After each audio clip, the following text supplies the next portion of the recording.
रात के गहरे सन्नाटे में पहाड़ियों के बीच बसा धुंधपुर गांव मानो किसी अनदेखी आंख से सहमा सहमा सा कांप रहा था।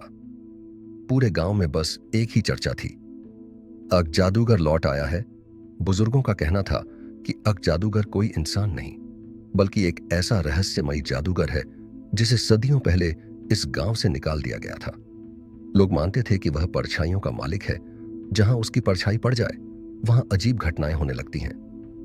धुंधपुर का 22 वर्षीय युवक आरव, जो गांव में सबसे ज्यादा तर्कशील और निडर माना जाता था, इन बातों को मात्र अंधविश्वास मानकर हंस दिया करता था। पर पिछले 2 हफ्तों से गांव में जो हो रहा था उसने आरव को भी विचलित कर दिया। गांव के कुछ लोग अचानक गायब हो गए थे और हर गुमशुदगी वाली जगह से एक जैसी फलसफी परछाई मिलती, एक लंबी मुड़ी टुड़ी इंसानी आकृति जैसी, जबकि आसपास कोई रोशनी या व्यक्ति नहीं होता।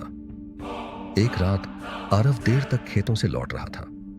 रास्ते में पुराना बरगद का पेड़ आता था जिसके बारे में कहा जाता था कि अकग जादूगर को वहीं कैद किया गया था। जैसे ही वह पेड़ के पास से गुजरा, अचानक ठंडी हवा का तेज झोंका उठा और उसे लगा जैसे कोई उसका नाम पुकार रहा हो। आरव, वह ठिठक गया। आवाज बेहद धीमी पर डरावनी थी। उसने पलट कर देखा, कुछ नहीं। लेकिन तीसरी बार जब आवाज आई, उसके पैरों तले जमीन खिसक गई, क्योंकि वह आवाज उसके पीछे ठीक कान के पास से आई थी। आरव तेजी से मुड़ा, पर वहां केवल धुंध थी और धुंध में एक लंबी सी परछाई जो किसी इंसान की शक्ल से मिलती थी, मगर उसमें सिर नहीं था।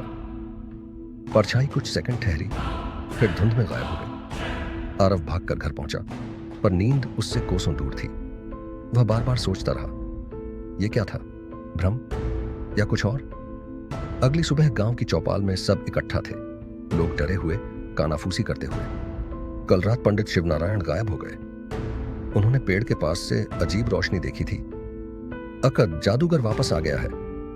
आरव ने इन सब बातों को बकवास कहकर चुप कराने की कोशिश की।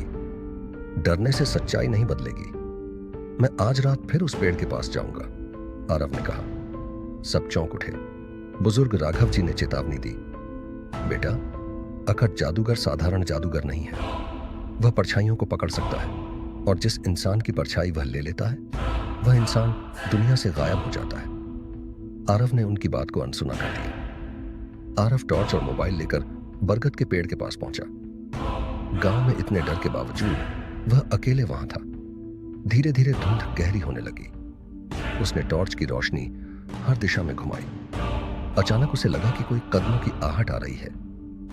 वह तुरंत पीछे मुड़ा, लेकिन वहां उसके अलावा एक और परछाई जमीन पर पड़ी थी और वह परछाई हिल रही थी। आरव का दिल जोर से धड़कने लगा। टॉर्च की रोशनी परछाई पर पड़ते ही वह फैलने लगी, लंबी होती गई और धीरे धीरे एक आदमी की आकृति में बदलने लगी। पर आकृति का चेहरा नहीं था, बस धुंध का एक धड़ और 2 हाथ। आकृति ने अपना हाथ बढ़ाया और हवा में कुछ लिखा, वापस जाओ। अचानक चारों तरफ से ऐसी ही कई परछाइयां उभरने लगीं। आरव डरते हुए पीछे हटने लगा। तभी पेड़ के ऊपर से काला धुआं सा उठा और उसमें से एक घुमावदार आकृति निकलकर जमीन पर आ गई। वह आकृति मानो हवा में तैर रही थी और उसके शरीर से काली चमक निकल रही थी। कहीं पढ़ी हुई कहानियों की याद से आरव ने तुरंत पहचान लिया, अकग जादूगर। उसकी आवाज किसी गुफा से आती प्रतिध्वनि जैसी थी। जो मेरा आजाद होना चाहता है वही मेरे पास आएगा। आरव ने कांपती आवाज में पूछा, तुम लोगों को क्यों गायब कर रहे हो?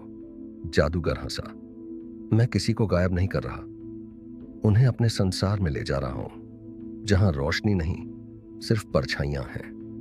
यह कहकर वह अचानक हवा में विलीन हो गया। पेड़ के पास सारी परछाइयां भी धुंध बनकर उड़ गईं। अगली सुबह आरव गांव के पुराने स्कूल की लाइब्रेरी में गया। वहां धुंधपुर के इतिहास पर एक पुरानी डायरी रखी थी जिसे कोई नहीं छूता था। उस डायरी में लिखा था, 200 साल पहले अकट नाम का एक जादूगर गांव में आया था।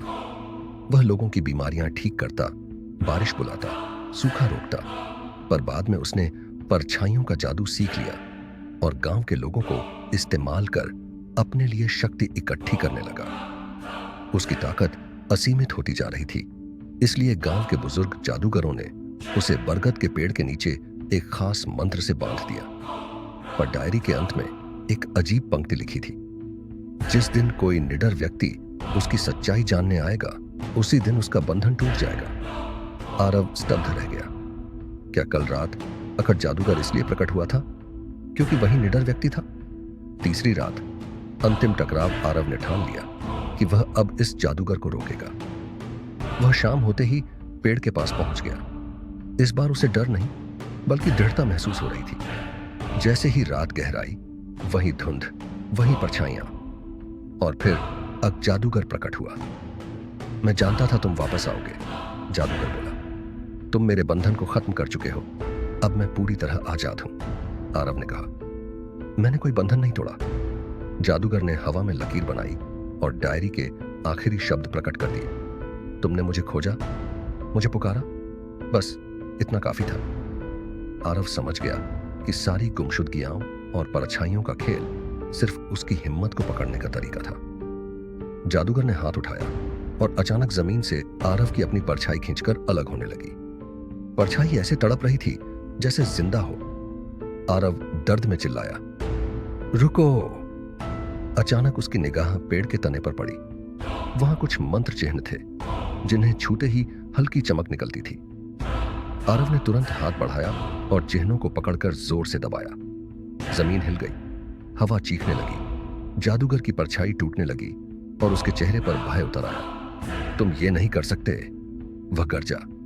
लेकिन मंत्र चिन्हों की रोशनी फैलने लगी और चारों तरफ उजाला हो गया। जैसे ही रोशनी ने जादूगर को छुआ, वह दर्द से तड़पने लगा। उसकी परछाई फटने लगी और काला धुआं आसमान में फैल गया। कुछ ही पलों में वह हवा में बिखर गया और पेड़ के नीचे गहरी खामोशी छा गई। आरव बेहोश होकर गिर पड़ा। अंतिम सुबह, सच्चाई का पता गांव वालों ने सुबह पेड़ के पास आरव को पाया। उसे होश आया तो गांव के सभी गुमशुदा लोग भी लौट आए थे। सब यह कह रहे थे कि वे किसी अजीब काली दुनिया में कैद थे, पर अचानक रोशनी से मुक्त हो गए। बुजुर्गों ने आरव को नमन किया। तुमने धुंधपुर को अकट जादूगर के श्राप से बचा लिया। पर आरव के मन में एक सवाल अब भी गूंज रहा था। जब वह पेड़ के पास से जा रहा था, उसने देखा उसी पेड़ की जड़ में जमीन पर एक बेहद लंबी तिरछी परछाई पड़ी थी। वहां कोई खड़ा नहीं था।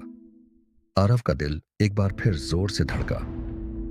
क्या अकट जादूगर सच में खत्म हो गया था या बस कहीं और परछाइयों में छिप गया था? धुंधपुर की हवा में फिर वही अजीब सिहरन दौड़ गई। रहस्य अभी भी जिंदा था। क्या जादूगर का अंत हो गया या वो अब भी जिंदा है? क्या आरव और गांव अब सुरक्षित हैं? ऐसे ही कई सवालों के जवाब जानने के लिए इस कहानी का अगला भाग जरूर देखें। लेकिन पहले हमारे कहानी किंग चैनल को सब्सक्राइब जरूर करें और साथ में शेयर जरूर करें। जो भी इस कहानी को 5 लोगों को शेयर करेगा, उसके नाम से हम अगली कहानी बनाएंगे। तो जल्दी से जल्दी शेयर करें।